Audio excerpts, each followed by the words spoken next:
Bonjour Soumya Benbaum. Bonjour. Merci d'être là pour nous apporter votre témoignage sur la place des femmes justement dans le monde économique notamment.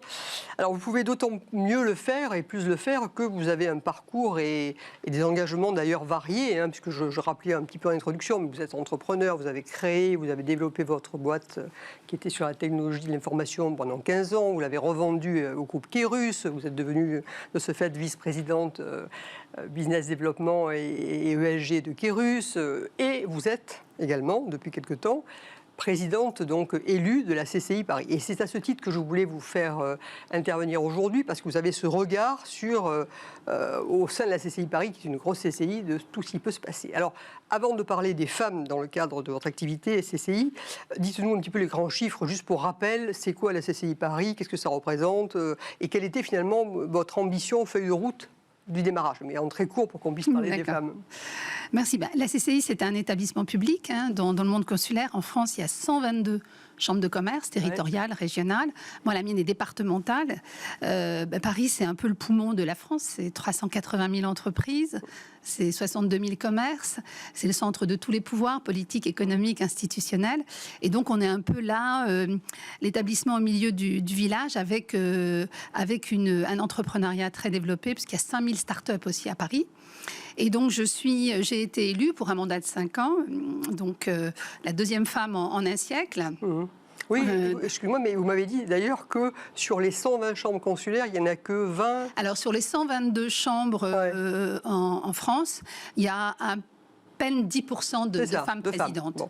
Et on le voit bien quand on se retrouve en assemblée générale, il y a un phénomène un peu très bizarre dont on n'a plus trop l'habitude aujourd'hui, parce qu'il y a quand même beaucoup de mixité, mais de n'avoir que 10% de femmes dans une assemblée de 122 100 hommes, c'est effectivement c'est quelque chose qui n'est pas équilibré.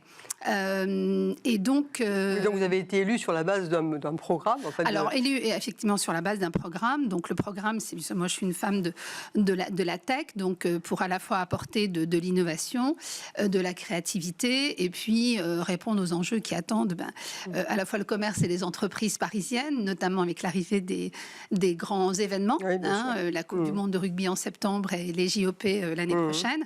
Donc voilà, beaucoup d'enjeux et beaucoup d'interactions aussi avec tout l'écosystème en termes de sécurité, de mobilité.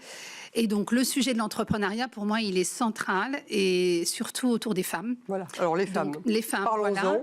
On en parle parce qu'effectivement, un chiffre qui était assez, d'ailleurs, interpellant, c'était que 30% de femmes entreprennent en France, mais en Île-de-France, il n'y en a que 25%.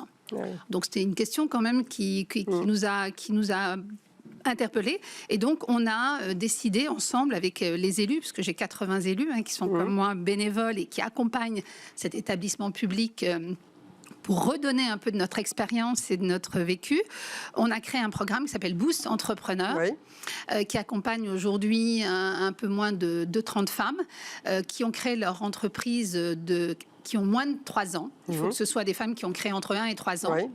Et qui rencontrent en fait énormément de difficultés. Donc c'est une formation professionnalisante dédiée aux femmes, un parcours d'1 an avec énormément d'ateliers. C'est du présentiel, c'est du présentiel. Avec des parrains et des marraines. Le président de cette première promo, c'est Philippe Houzet, un grand patron des Galeries Lafayette, est vraiment un homme remarquable. Et donc, pendant 1 an, on les accompagne et on s'aperçoit que finalement, c'est pas un vain mot que les accompagner, parce que entreprendre en France, à Paris et aujourd'hui, c'est de plus en plus dur. Et on sent vraiment une vraie fragilité et une vraie difficulté de l'entrepreneuriat, surtout dans ces premières années. Et donc, sur le financement, sur le juridique, sur... Tout y passe. Et hier, j'étais au téléphone avec une des boosteuses qui me disait qu'elle avait obtenu un prêt juste pour financer son fonds de roulement, en partie grâce à ce programme. Ça l'avait aidée. Oui, bien sûr. Et puis donner confiance. Donc Voilà. la présentation des dossiers, vous avez entendu sans doute ce que je disais avec Agathe Vauthier juste avant. Et c'est vrai que de toute façon, ce qui est clair, c'est que l'accompagnement est complètement majeur dans la capacité de développement, d'ailleurs des hommes et des femmes. C'est pas uniquement les femmes, mais c'est vrai en général. Et après, les femmes ont des sujets plus spécifiques parce qu'effectivement, on part d'un petit peu plus loin dans la capacité, pas la capacité, parce que la capacité est la même, mais dans la façon de s'y prendre pour obtenir à la fois des financements, pour présenter des projets, pour avoir des investisseurs, etc.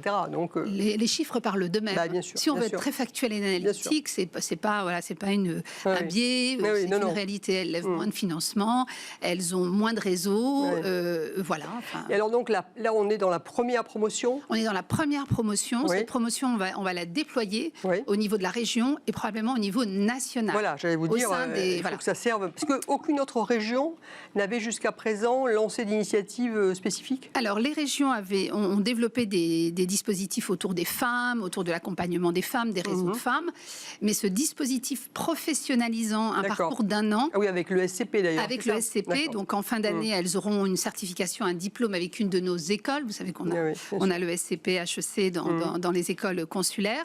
Donc, il y aura cette certification, ce qui est aussi important aussi pour les femmes qui entreprennent. Et si elles veulent repartir, par exemple, dans un job en CDI ou autre, ça donne quand même un cadre, une légitimité en plus différente. Oui, bien Donc, sûr. on souhaite le déployer au niveau national auprès des 122 chambres territoriales, régionales. Et je fais un travail actuellement. Je suis en campagne pour aller proposer ce dispositif à l'ensemble des présidents, bravo. Pour le coup, et à quelques présidentes pour déployer ce dispositif. Et l'accueil ? Non, l'accueil, en fait, est plutôt bon. Et en même temps, la question, mais pourquoi ? Il y a cette question qui est de dire, mais non, on ne fait pas tellement le point. Les entrepreneurs, hommes et femmes, c'est pareil. Oui, bien sûr. Voilà. Donc, mais on force un peu. Et puis, je pense que d'ici 1 an ou 2, avant la fin de mon mandat, qui se termine en 2026, j'aurais pu couvrir tout le territoire. Alors, en tout cas, bravo et merci beaucoup merci pour cette énergie que vous mettez justement à la fois à la croissance économique de votre région, de votre périmètre, mais à la fois à la contribution des femmes en cherchant à l'étendre un petit peu au niveau national. Et moi, je suis persuadée que de toute façon, tous ensemble, parce qu'il faut les hommes et les femmes, on va y arriver. Il faut simplement ne pas lâcher. Moi, je pense surtout que la liberté, et c'est mon cas, moi, j'ai pu accéder à une liberté et une indépendance grâce à l'entrepreneuriat.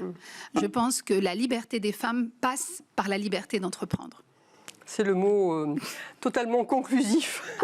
Merci beaucoup, Soumia. Et donc, très bonne chance et très beau succès dans le développement de l'initiative. Merci infiniment.